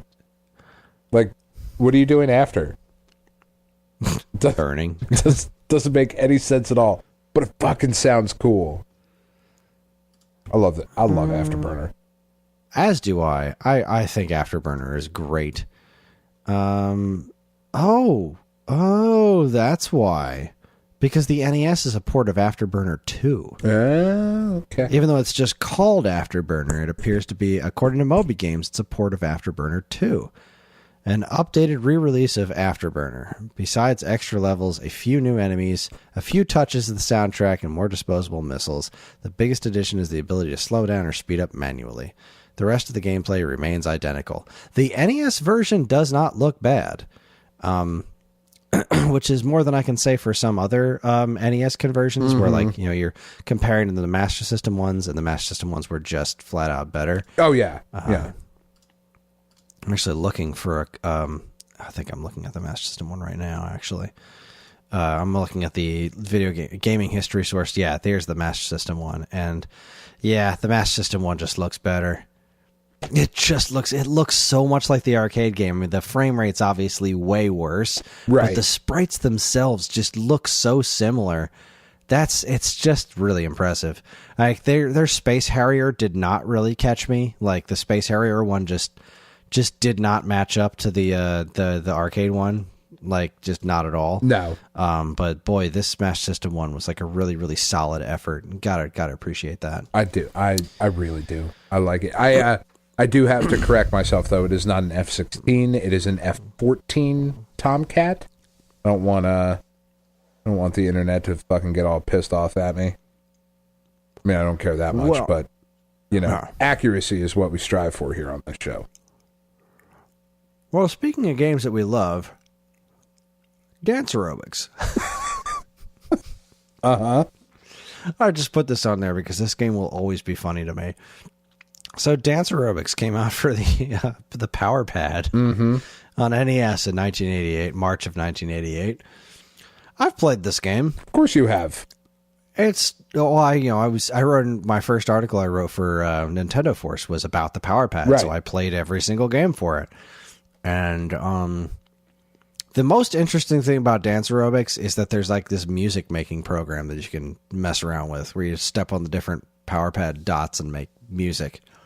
It's weird. That is weird. I mean, like, also... Dance aerobics is weird. Keep in mind that in 1988, aerobics, like dance aerobics, aerobicizing, was the fucking hottest shit. Like, jazzercise. Like, oh, yeah. Everybody who's, like, into CrossFit now, and all your ridiculous CrossFit fit nonsense, it was all dance aerobics. Like in the 80s. They're all wearing spandex and headbands and doing step aerobics and dance aerobics and all that business. Yeah. CrossFit is basically dance aerobics. So, yeah, this game happened. It's not great, but it's funny. So enjoy And it was a Power Pad game. Which was, it was a Power Pad game. a cool idea. That This they would kind of... they would perfect Yeah. way later with Dance Dance Revolution. Yes, indeed. DDR is very different from dance aerobics. Dance aerobics is more like Wii Fit than anything. I'm just saying like a Power Pad, like stepping and moving Oh, kind yes, of thing. absolutely. Yeah. Yeah. This one kind of blows me away a little bit because I did not expect it to be as late as it was. I thought this game came out earlier. Okay. This is Ice Hockey for NES. Was in fact March of 1988. I feel like this was earlier, but I mean, I'm gonna trust your research Well, I abilities. mean, I'm looking at the Wikipedia page for it, and even the Disk System version is listed as coming out in January of 1988. Yeah. So, and I mean, it makes sense looking at the label. I mean, this wasn't a black box game. This was from kind of like a middle era where they were still using that horizontal italicized text, but they also had like real pictures, kind of like there was this, there was Donkey Kong Classics. So it makes sense. It just kind of weirds me out because it seems like such an older game because it's just ice hockey, you know? Yeah. So fun though. Boy, this is a good game. So fun. Tall guy, skinny guy, fat guy. Yeah. This is a great game. This was also, let's see, it was a few months before Blades of Steel hit NES. Blades of Steel hit NES in December of 88. Oh boy, comparing those two games were like, there were lots of comparisons. People were always comparing Ice Hockey to Blades of Steel because Blades of Steel hands down looked better. Oh, sure. But at the end of the day, like Ice Hockey has a certain charm that I don't know which one I like better because they're both absolute masterpieces. They're so much fun to play. They're still so much fun to play. And like really when you get right down to it, the music is another big part of why I like Ice Hockey so much. In fact, the music that we use in this show for when we go into the commercial breaks is from Ice Hockey. When I'm saying, and now here's a look at, content, whatever the heck. That's the music, that's little music, the jingle in the background is music from Ice Hockey from NES, composed by Soya Oka, who is one of my favorite composers. She did the music for Pilot Wings for Super Nintendo, the original Super Mario Kart. Soya Oka is amazing, and she did the Ice Hockey soundtrack, which is really freaking good. Oh boy, man! Just thinking about that, the actual gameplay music in this, and like you're skating around to that, and the silly ass fights where the sprites just kind of like rub up against each other a lot. God, this game is good. It's so goofy. This game is so goofy and so fun.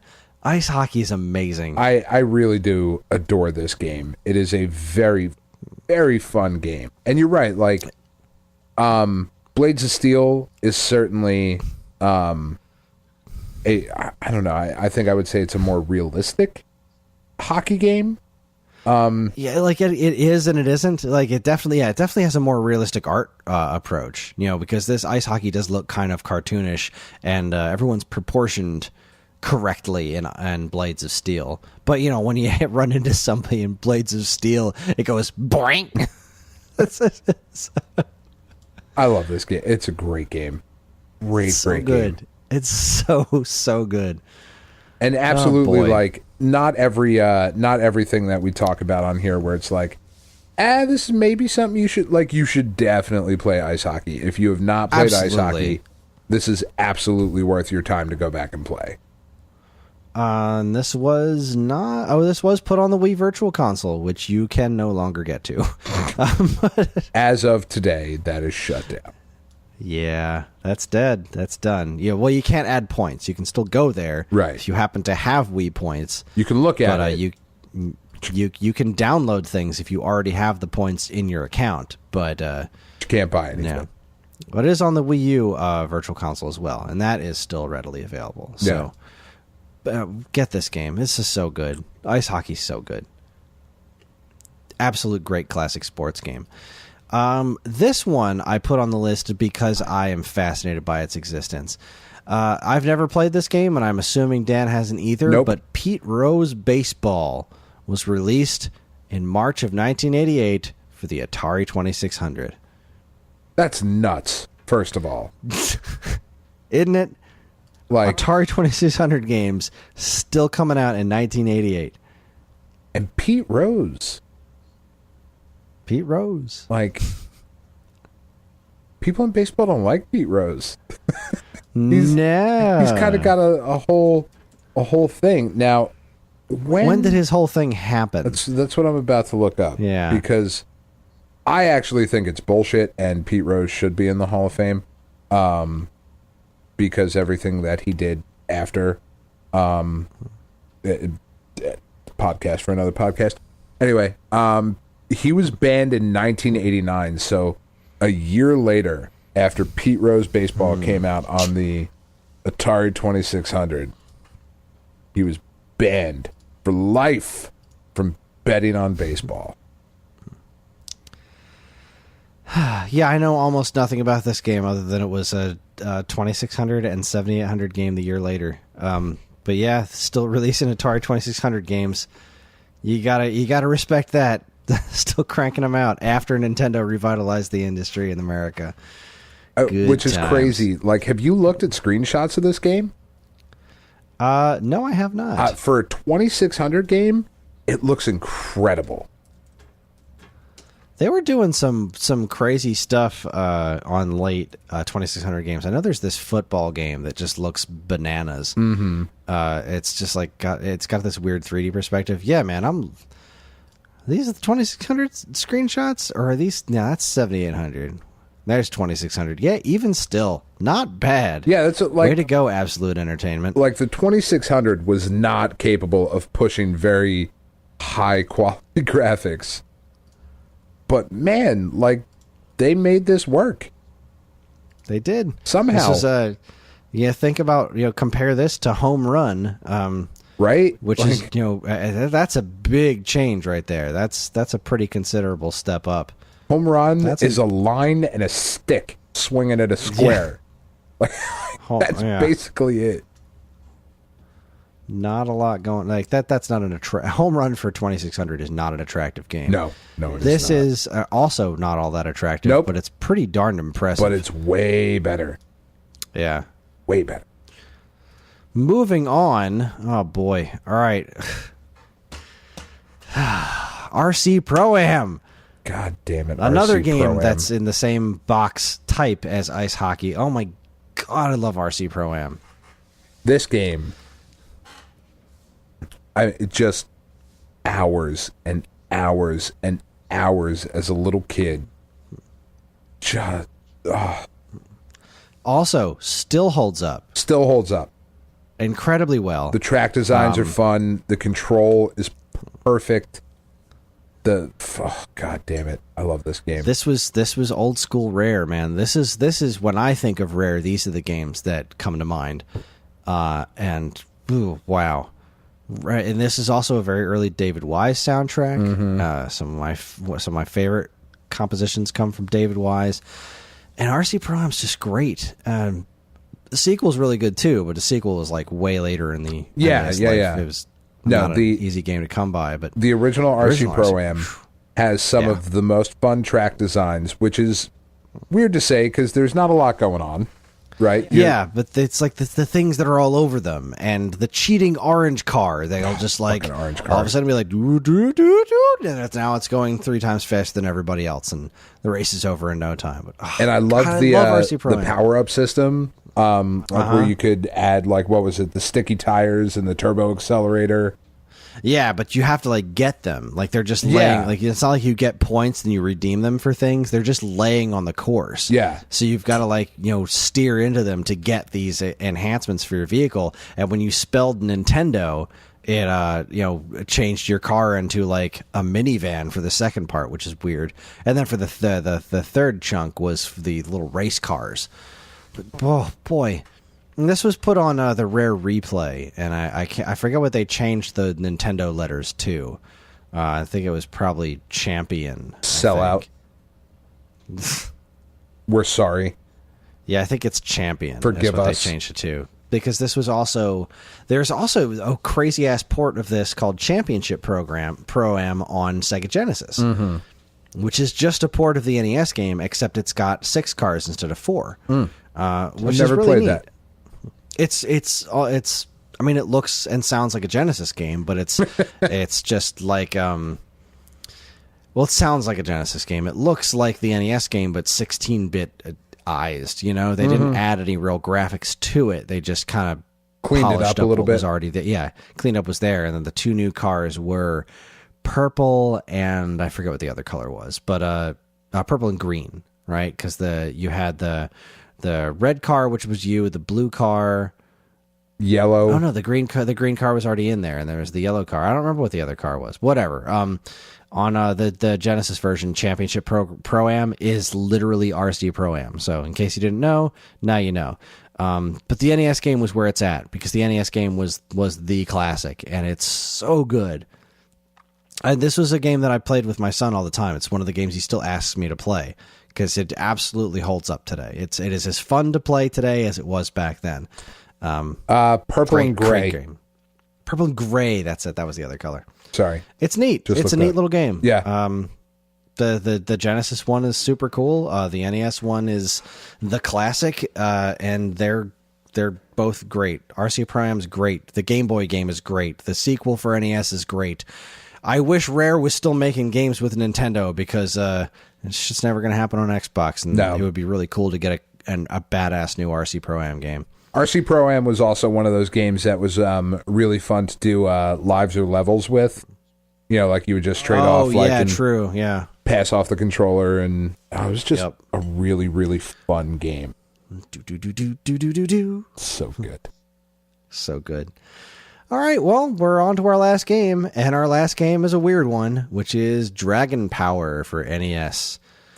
I always wanted to love this game because, I mean, right, so 1988 has an awesome cover.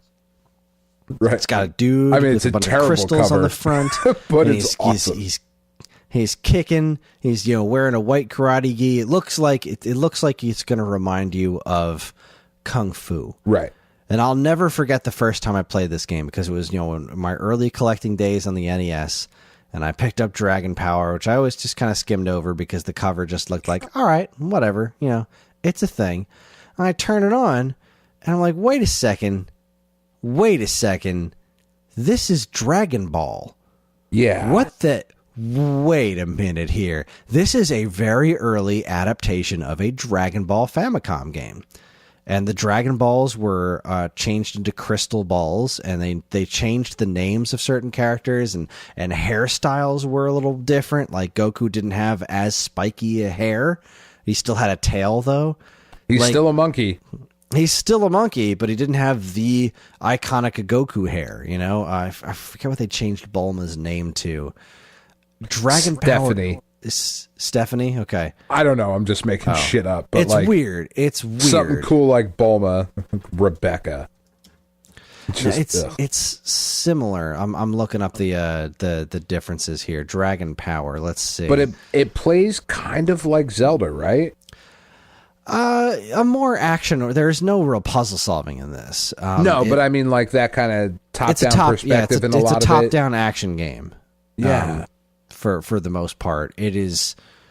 Boy, oh boy. Let's see. Master Roshi's look was changed. Nora, that's Bulma's name. Nora. Yamcha's renamed as Lancer. Oolong is Pudgy. And he's referred to as he's a child instead of a pig. Naturally, as a pig. This was a game that I remember being so disappointed that it was nothing like what I expected, that I hated it and never gave it another shot. Because it's not really extraordinary. It's not really very good.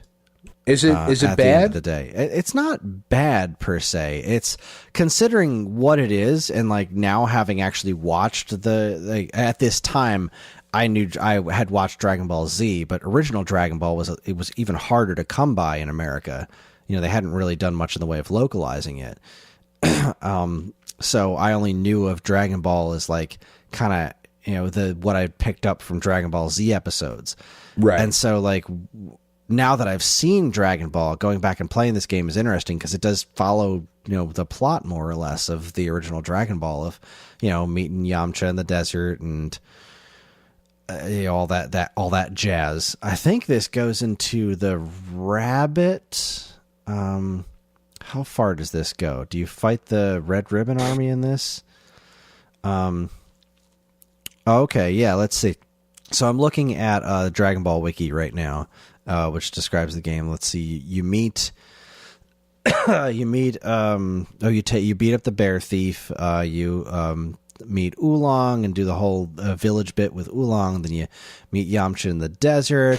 Between Fire Mountain and the Ox King, you do the rabbit thing.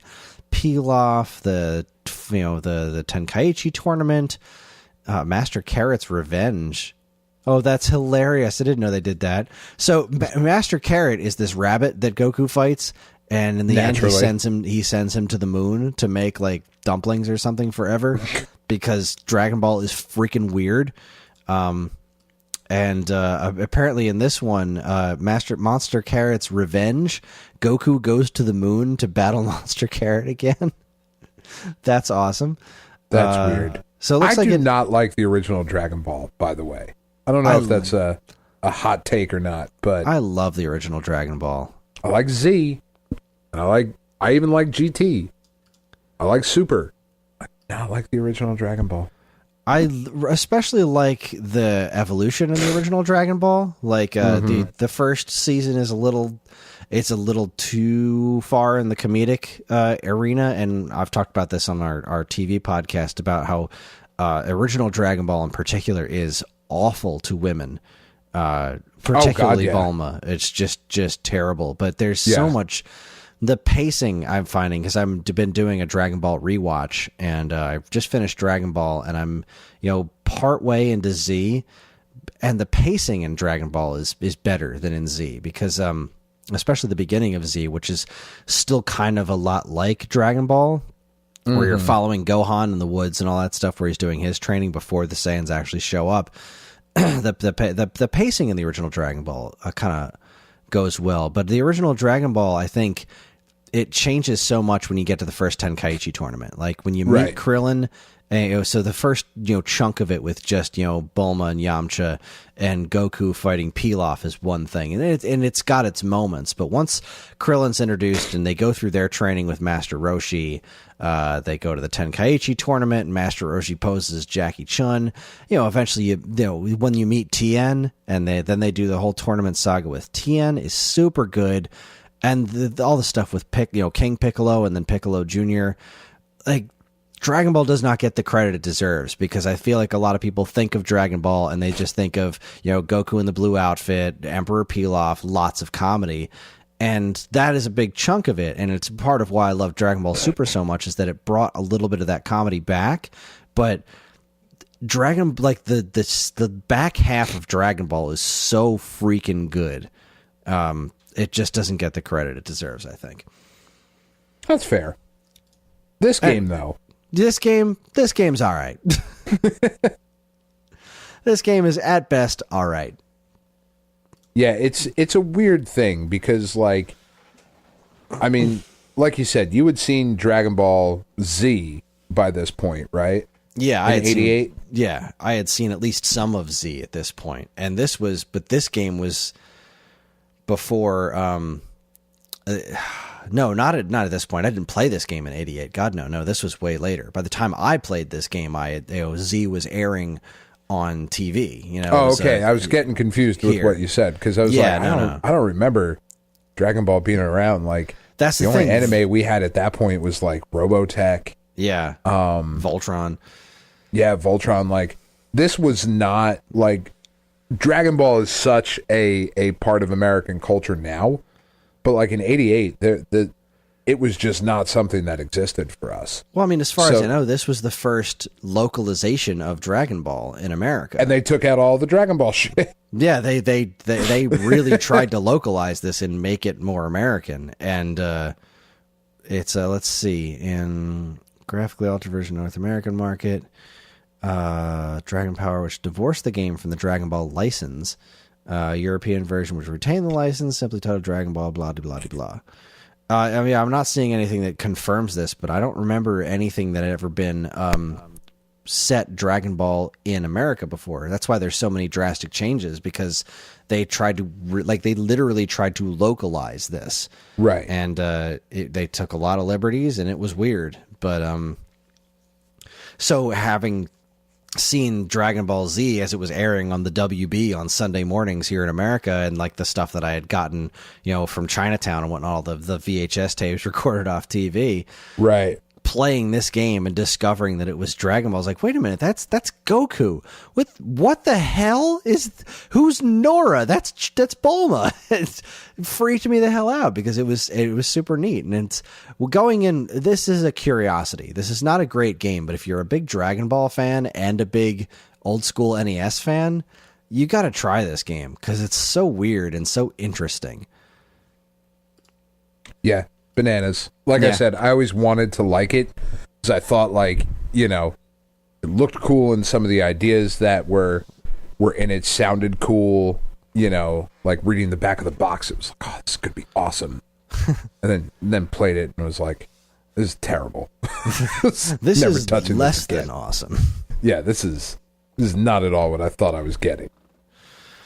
Well, I think that's all we've got time for today, Dan. I think it's a time wrap, Chris. It's Put a wrap. pin in it. Let's do it. Put a pin in this show till next week. That is it. That is our show. That's all we've got for March and the 10, 20, 30. Thank you very much for listening. Join us next week when Jan and I will be joined. Who's Jan? You fucking stepping out on me, Chris? Dan and I will be joined by at least one person, possibly more, from from my local video game hookup, Level Up Entertainment, located in the Hamilton Mall. Dan and I are going to be doing commentary for their retro game tournament finals on Free Comic Book Day. And the guy that is running it, a gentleman by the name of Scott, will be coming on our show to talk to us all about the retro tournament, about the stuff that they're doing on Free Comic Book Day, and just a bunch of other stuff, because Scott is... he knows a lot. I talk to Scott a lot when I go into Level Up. We have a great many conversations, and we don't see eye to eye on a lot of things, which is fun. Like, he and I have some pretty differing opinions relating to like the Zelda series and whatnot. Scott's a cool dude, and I'm looking forward to talking to him on the show, and I'm really looking forward to commentating this tournament, so that's going to be a fun thing to do next week. Meanwhile, if you want to, you can get in touch with us at mail@geekade.com, as well as all flavors of social media that we inhabit. You can like us on Facebook, find us on Instagram at Geekade, subscribe to our YouTube and Twitch channels for all our latest video content, follow us on Twitter at @_Geekade, or you can find us individually on Twitter. I'm at Geekade Kris, that's Geekade Kris, and Dan, where can people find you? At Geekade Dan. Spelled phonetically. If you're interested in more information about anything we discussed here tonight, be sure to check out our show notes. And while you're at it, you can also subscribe to this and any of our other wonderful podcasts on iTunes or Stitcher, where if you're super nice, you can leave us a review, because any and all feedback is welcome and appreciated. We'd also like to thank our intrepid editor, Evan, for making the show listenable for all you folks. And we'd like to thank Mark TDK Knight for our show's theme. You can check him out on SoundCloud or Bandcamp or the new D-Generation HD just released on Switch. His website is also going to be linked to in our show notes. Again, always remember to keep your eyes on Geekade.com for even more fresh original content. On behalf of Dan and myself, keep playing games.